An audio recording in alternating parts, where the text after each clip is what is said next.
Hi guys, it's Sunny. I'm back. So, for those of you who are new to seeing me for the first time today, my name is Sunny Page and I am a professional ballroom dancer.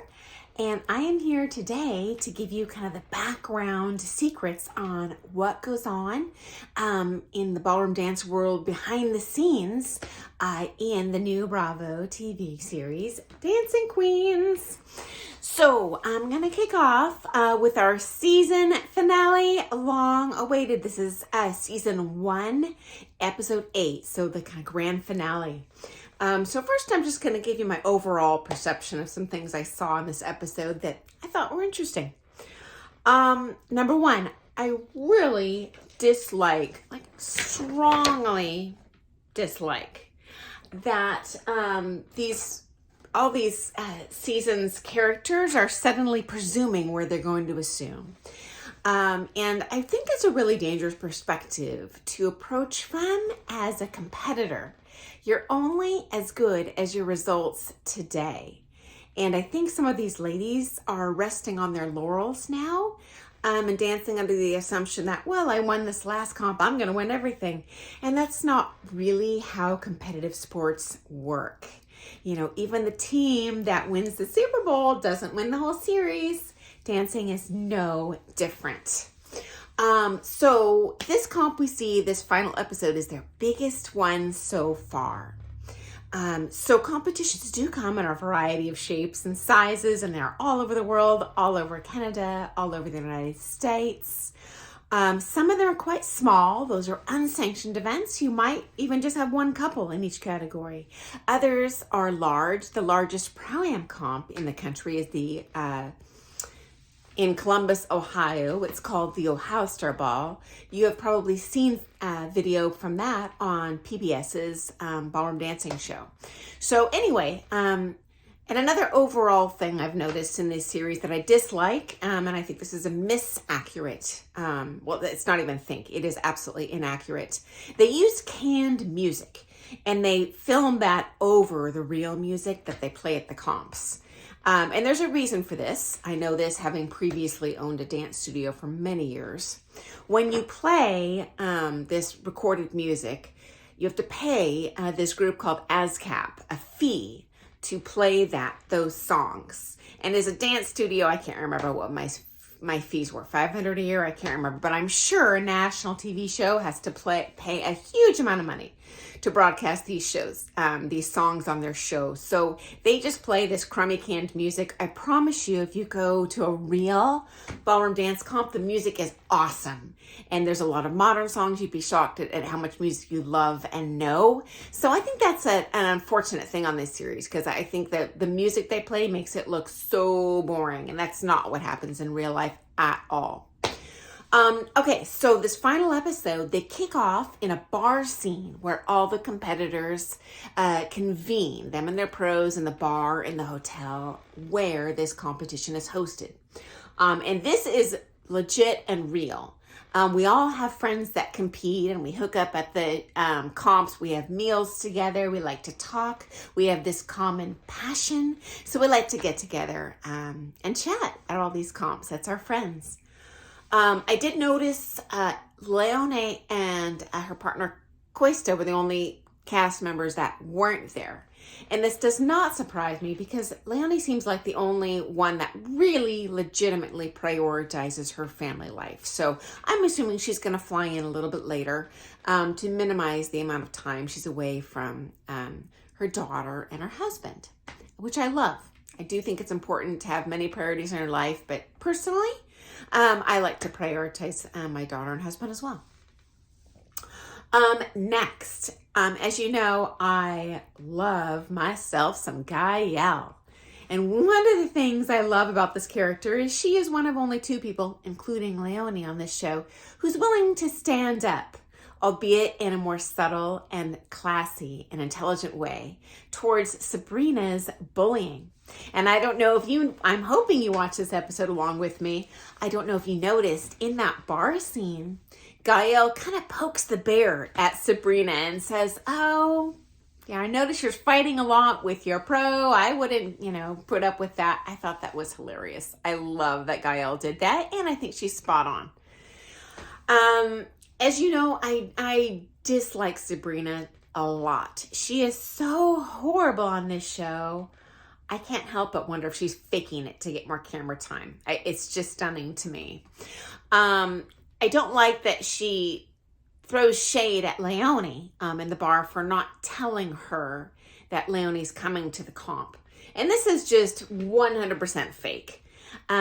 First of all, I've competed for many, many, many, many, many years as an amateur, as a professional, as a pro-am, albeit as the pro. And I've never once called even a friend to tell them I'm in a comp. This is common knowledge. We all kind of follow the same circuit each year.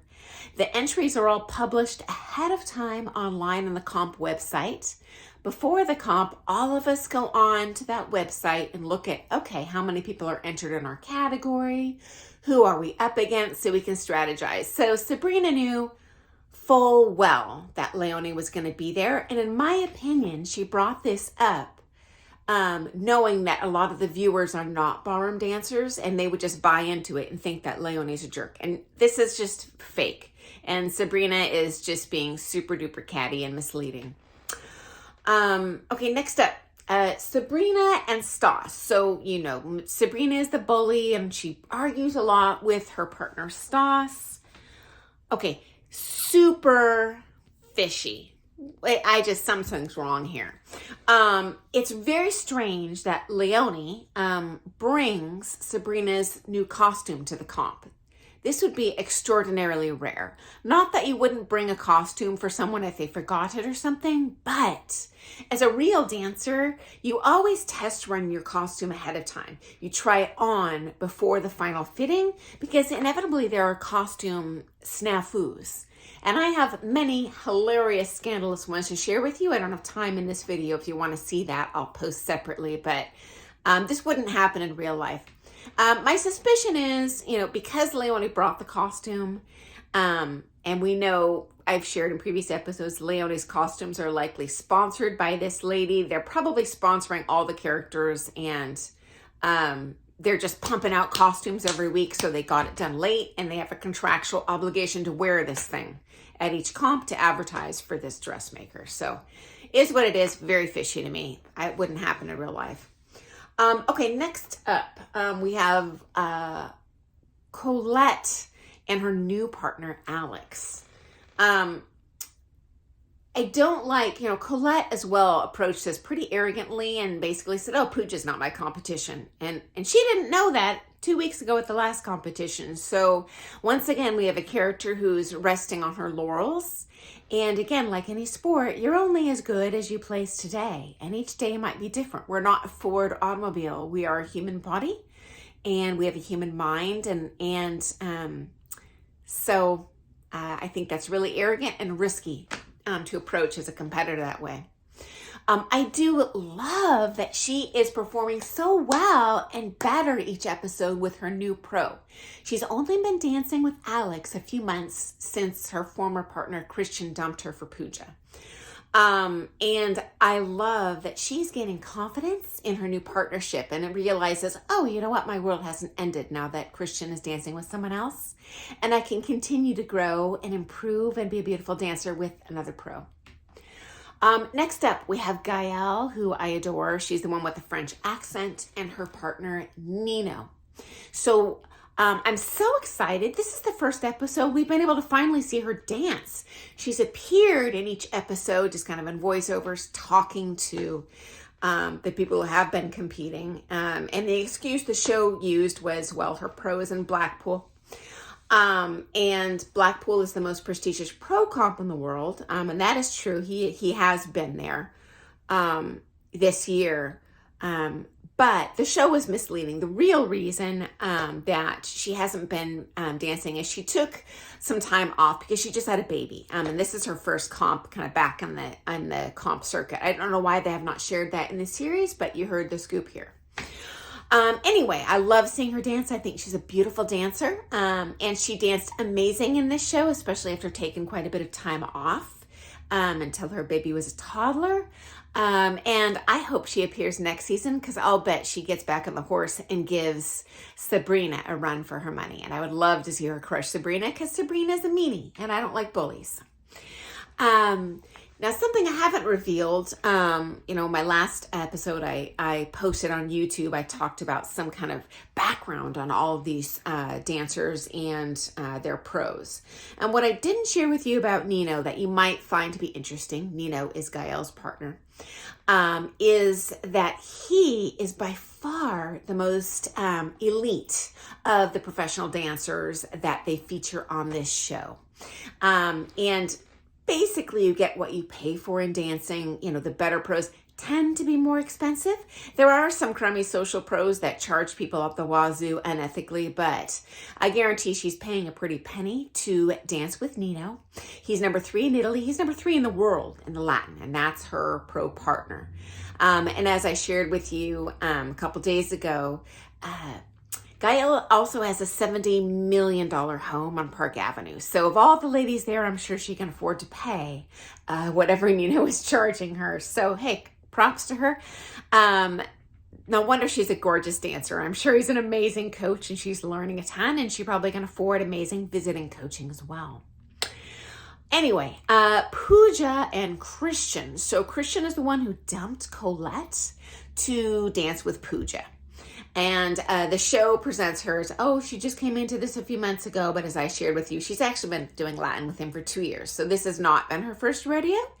But she is the least experienced in Latin still of all the dancers featured on the show. And I think she dances well for having done Latin for only 2 years.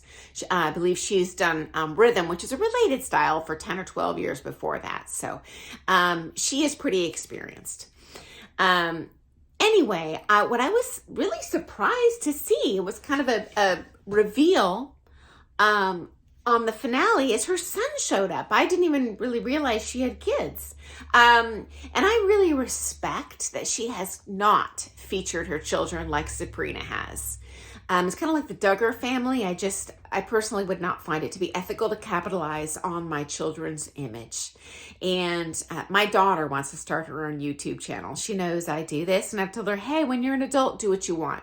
But until she's really of an age of informed, intellectual, emotional consent and understanding, I would not personally put my child on TV. And something tells me Sabrina's being paid and not the kids, which I don't like it. So anyway, is what it is. I do respect that Pooja has kept her child in this behind the scenes where I think they should be personally. So I am going beyond that 10-minute mark. I hate to do that. So I'm going to close out here, but I have so much more exciting stuff to share about the season finale. I'm going to try and pump these videos out today. And so I don't info dump on you. I'll probably post one a day for the next week to cover all this fun stuff. But I have a lot more exciting stuff and secrets to share. So I will see you soon. And thanks for joining me today. If you liked today's video, please subscribe. Again, my channel is not monetized at all. And so the only thing I'm getting out of this is just the enjoyment of seeing those thumbs up and reading your comments. And I do respond whenever I can. If I don't respond, comment again, because I always respond when YouTube sends me a notification that I've received a comment, but I'm not an immediate influencer, so it's very possible people are commenting and I just don't realize it. So have a great day, guys. Talk to you soon. Bye.